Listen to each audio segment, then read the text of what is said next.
हाय ये है हमारे इंजीनियरिंग का पहला पहला lecture, demo lecture engineering physics के ऊपर एंड क्वांटम मैकेनिक्स। पूरे महाराष्ट्र की जो भी यूनिवर्सिटीज़ हैं, ओके, हर यूनिवर्सिटी के अंदर क्वांटम मैकेनिक्स करके एक पूरा का पूरा यूनिट है। जस्ट ये एक डेमो लेक्चर है। मुझे काफ़ी पेरेंट्स ने कहा सर थोड़ा सा डेमो मिल जाता तो अच्छा होता, तो मैंने बोला ठीक है मिल जाएगा। कोर्सेज ऑलरेडी स्टार्ट हो चुके हैं वेबसाइट के ऊपर। अगर आपको कुछ भी इंक्वायरी रिगार्डिंग कोर्स चाहिए आप डिस्क्रिप्शन में भी जा सकते हैं, व्हाट्सएप मैसेज भी कर सकते हैं या फिर कॉल भी कर सकते हैं। चलिए आज की वीडियो को स्टार्ट करते हैं। तो इनिशियली मैंने कोर्स मुंबई और पुणे यूनिवर्सिटी के लिए ही लॉन्च किए हैं, क्योंकि फिजिक्स का मतलब है जिम्मेदारी, राइट। फिजिक्स का मतलब ही है जिम्मेदारी लेना, तो मुझे ऐसे नहीं चाहिए कि मैं 10 यूनिवर्सिटीज़ कर दूं पहले। इनिशियली पूरा फोकस मेरा मुंबई पुणे पे है, बट आप अगर कनेक्टेड रहेंगे तो आने वाले टाइम में सेम 1 के पहले अगर क्रैश कोर्स आ गया किसी यूनिवर्सिटी का तो आपको पता चल जाएगा। Just remain connected. स्टार्ट करते हैं आज की इस वीडियो क्वांटम मैकेनिक्स इंट्रोडक्शन के ऊपर। समय है 19th सेंचुरी का, ओके, 19th सेंचुरी की एंड का। सब लोगों को लग रहा था कि सब सेटल हो गया है, न्यूटन के लॉ बन गए हैं, न्यूटन के लॉ हर जगह पे चल रहे हैं, बढ़िया तरीके से सब जिंदगी सही चल रही है, 3 लॉस पे पूरा मैकेनिक्स निकल जा रहा है, इलेक्ट्रिसिटी मैग्नेटिज्म का भी सब सॉर्टेड चल रहा है, सब मस्त चल रहा है, एकदम सब चंगासी, ऐसा सबको लग रहा था। सब खुश लगे पड़े थे, उनको लग रहा था क्लासिकल मैकेनिक्स ही सब कुछ है, सब क्लासिकली किया जा सकता है, सब मस्त चल रहा है, सारी चीज़ें अकॉर्डेंस में चल रही है, सब सही चल रहा है। बट फिर अचानक से आ गया हमारा ब्लैक बॉडी का spectrum, kinetic theory of gases में आपने देखा होगा। ब्लैक बॉडी स्पेक्ट्रम का एक्सप्लेनेशन कोई भी साइंटिस्ट नहीं दे पा रहा था, ओके। कोई साइंटिस्ट समझ ही नहीं पा रहा था कि क्या हो रहा है, क्या चल रहा है, क्यों चल रहा है, कैसे चल रहा है, क्या हो रहा है, ये ब्लैक बॉडी स्पेक्ट्रम ऐसा क्यों है। किसी भी साइंटिस्ट के पास इसका एक्सप्लेनेशन नहीं था। तो अब साइंटिस्ट लोग समझ गए कि अरे कुछ तो और है जो हमें नहीं पता है। हो सकता है वो क्लासिकल मैकेनिक्स का ही पार्ट हो सकता है वो कुछ अलग ही दुनिया हो, कुछ और ही हो, बट कुछ तो ऐसा है जो अभी तक हमें नहीं पता है। उसी समय कुछ साइंटिस्ट यहाँ पर काम कर रहे थे ब्लैक बॉडी स्पेक्ट्रम की एक्सप्लेनेशन पे, बट कुछ साइंटिस्ट काम कर रहे थे दूसरे ही जगह पे, जब वेव हमारी पार्टिकल और वेव, जब ये था पार्टिकल वेव ड्यूअलिटी, यानी कि जो समय था जब हम जज कर रहे थे कि लाइट हमारा पार्टिकल भी है। याद है क्या, प्लैंक ने एक पॉस्टुलेट दिया था dual nature of radiation and matter में। प्लैंक ने अचानक से कहा था कि एनर्जी क्वांटा के फॉर्म में निकलती है, राइट। एनर्जी क्वांटा के फॉर्म में निकलती है, डिस्क्रीट पैकेट के फॉर्म में निकलती है। डिस्क्रीट पैकेट यानी कि एक पैकेट निकलेगा, 2 पैकेट निकलेगा, 3 पैकेट निकलेंगे। याद है क्या, सब किया है dual nature of radiation and matter में, कि अगर ये लाइट है हमारे घर की तो यहाँ से एनर्जी ऐसे पैकेट्स के फॉर्म में निकलेगी, पार्टिकल्स के फॉर्म में निकलेगी, जिसमें से हर पार्टिकल का नाम है फोटोन और हर पार्टिकल की एनर्जी है एच म्यू। तो यहाँ पे साइंटिस्ट लोगों को ब्लैक बॉडी स्पेक्ट्रम नहीं समझ में आ रहा था। वहां पे प्लैंक ने एक पोस्टुलेट दे दिया कि क्वांटा करके भी चीज होती है, मतलब पार्टिकल्स पैकेट के फॉर्म में भी चलते हैं, ओके, यानी कि पार्टिकल फॉर्म में चलते हैं, पार्टिकल फॉर्म में से 1 2 3 4 डिस्क्रीट फॉर्म में। तो इनको लगा कहीं ना कहीं कुछ ऐसा तो नहीं है, क्योंकि इसने क्वांटा करके कॉन्सेप्ट यहाँ पे इंट्रोड्यूस कर दिया था और वही था, ओके, वही था। वही से क्वांटम मैकेनिक्स की शुरुआत हुई।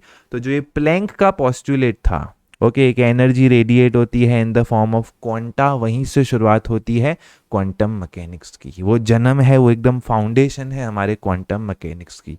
इस वजह से जब आइंस्टाइन ने फॉर्मूला बनाई कि energy is directly proportional to frequency, तो वहां पे प्लैंक का नाम दिया था E is equal to the H mu, यानी कि एच है हमारे प्लैंक्स का कांस्टेंट। उसी तरीके से डी ब्रॉगली ने, जब हमें पता चल गया कि लाइट हमारी वेव भी है, लाइट हमारी पार्टिकल भी है, तो जो इक्वेशन थी जिसमें हमने दोनों पार्टिकल्स को, दोनों प्रॉपर्टीज को कंबाइन किया, सी पी किसकी प्रॉपर्टी है, पी है मोमेंटम। मोमेंटम किसको होता है, मोमेंटम होता है पार्टिकल्स को। लैम्डा किसकी प्रॉपर्टी है, लैम्डा प्रॉपर्टी है लाइट की, वेव की। वेव किसको होती है, वेवलेंथ किसकी होती है, वेव की होती है। ये इक्वेशन में पार्टिकल भी आ जाता है मेरा, यही इक्वेशन में मेरा वेव नेचर भी आ जाता है। बट देखो यहाँ पर भी नाम किसका है, यहाँ पर नाम है एच, यानी कि प्लैंक्स का नाम, प्लैंक्स कांस्टेंट। तो प्लैंक के इस पोस्टुलेट से क्वांटम मैकेनिक्स की शुरुआत हो गई थी, एंड वहीं से चीजें आगे बढ़ती गई, आगे बढ़ती गई। प्लैंक के बाद दूसरा साइंटिस्ट था डी ब्रॉगली, क्योंकि ये इक्वेशन से क्वांटम मैकेनिक्स की शुरुआत हुई। सो ये था हमारा डी ब्रॉगली का कंट्रीब्यूशन, बट अगेन उसने प्लैंक का नाम यहाँ पर भी डाला। सो अब पहला लेक्चर है, पता तो होना चाहिए सर, ठीक है क्वांटम क्वांटम तो कर रहे हो, व्हाट इज डिफरेंस, डिफरेंस क्या है, क्या फ़र्क है क्वांटम मैकेनिक्स में और जो क्लासिकल मैकेनिक्स ने हमें पढ़ा है। सो बेसिकली डिफरेंस यही है, क्लासिकल मैकेनिक्स में हमारे पास फिक्स्ड वैल्यूज होती है, फिक्स्ड वैल्यूज। वेलोसिटी 5 मीटर पर सेकेंड है, मतलब वेलोसिटी 5 मीटर पर सेकेंड है। एक्सेलरेशन 9.8 मीटर पर सेकेंड स्क्वायर का है, मतलब एक्सेलरेशन 9.8 मीटर पर सेकेंड स्क्वायर का है। ऐसा नहीं कह रहा हूं कि हो सकता है, पॉसिबिलिटी है, नहीं नहीं, है confirm fixed value, it is okay, it is वैसा है। जबकि क्वांटम मैकेनिक्स में बात करें तो हम हमेशा बात करते हैं प्रोबेबिलिटी की। There is no such thing as fixed value. किसी भी चीज की फिक्स्ड वैल्यू क्वांटम मैकेनिक्स में हो ही नहीं सकती है। हम सिर्फ और सिर्फ बात करते हैं प्रोबेबिलिटी की। एग्जाम्पल तौर पे आपने रेडियस सीखा है, Bohr's radius, structure of atoms and nuclei, chapter number 15, class 12 Maharashtra state board. क्या सीखा है उसमें, radius is equal to 0.53 angstrom. तो क्लासिकल मैकेनिक्स में फिक्स्ड है, ये यही वैल्यू है, ओके यही वैल्यू है रेडियस की। बट क्वांटम मैकेनिक्स में कहा जाता है कि this is the most probable value, यानी कि जरूरी नहीं है आप हर बार रेडियस मेजर करो आपको यही वैल्यू आए, but of course this is the most probable value. Okay, तो यहां से देखो डिफरेंसेस का फर्क हो जाता है। अभी समझो मैंने एक न्यूमेरिकल दिया है, सब लोग आंसर अलग अलग निकाले, मैं सबका आंसर राइट कर दूंगा क्योंकि क्वांटम मैकेनिक्स है, एक वैल्यू थोड़ी होगी। बोलोगे वाह फिर तो मार्क्स फुल आएगा, नहीं नहीं वैसा नहीं, बट एक बात, मतलब यहाँ पे मोस्ट प्रोबेबल फिक्स्ड वैल्यू है ही नहीं, कॉन्सेप्ट ही नहीं है यहाँ पे। स्कूल में आपने सीखा था, स्कूल में आपने सीखा था कि हमारे पास एक न्यूक्लियस होता है, न्यूक्लियस के बाद इलेक्ट्रॉन ऐसा गोल गोल गोल गोल घूमता है। कॉलेज में आपने सीखा ऐसा कुछ होता ही नहीं है। केमिस्ट्री में आपने क्या सीखा कि electron is found in the orbitals, orbitals होते हैं जहां पे इलेक्ट्रॉन्स के मिलने की प्रोबेबिलिटी ज़्यादा हो, जैसे कि एस ऑर्बिटल, पी ऑर्बिटल, फिर हमने देखे डम्बेल शेप ऑर्बिटल, ऐसे ऐसे करके आपने ऑर्बिटल्स पढ़े जहां पर हमें पता चला कि ओ इलेक्ट्रॉन्स की प्रोबेबिलिटी यहाँ पे ज़्यादा है। Quantum mechanics, school college atom क्यों लिखा है, स्कूल कॉलेज और क्वांटम मैकेनिक्स मुझे कहना था, यानी कि ग्रेजुएशन लिखना था, एटम क्यों लिख दिया है मैंने। सो ग्रेजुएशन में हम कहते हैं ऐसा कुछ है ही नहीं।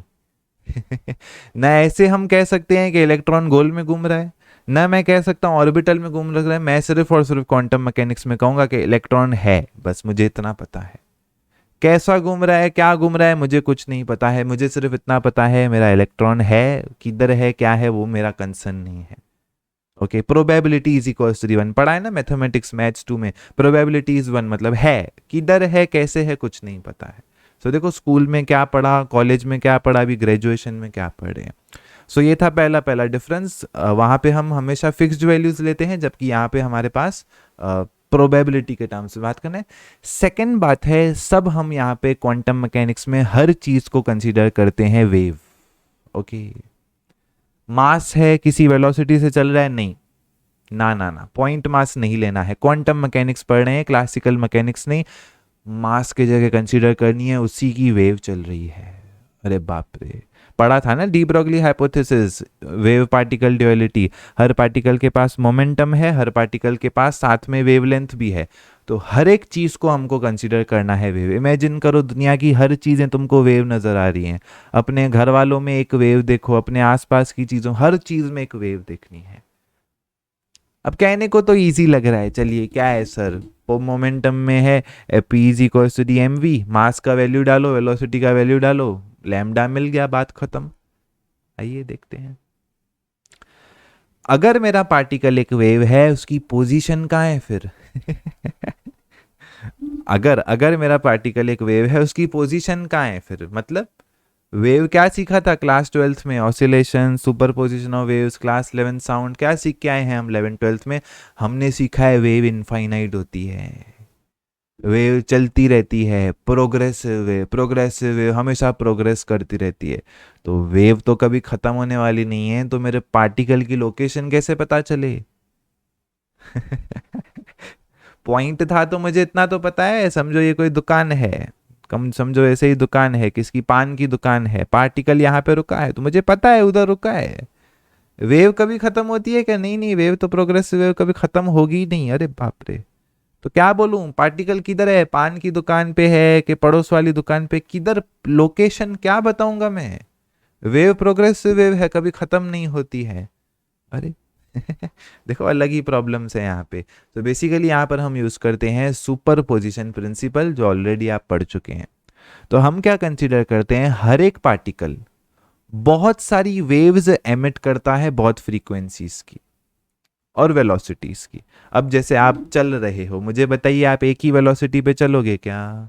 ऐसा है क्या कि हमेशा 2 मीटर पर सेकंड पे ही चलते हो? नहीं, आप 1 मीटर पे भी चलते हो, 2 मीटर की स्पीड से भी, 3 मीटर भी, 4 मीटर भी, 5 मीटर भी, बहुत सारी वेलोसिटीज पे आप चलते हो, बहुत सारी फ्रीक्वेंसीज पे आप चलते हो।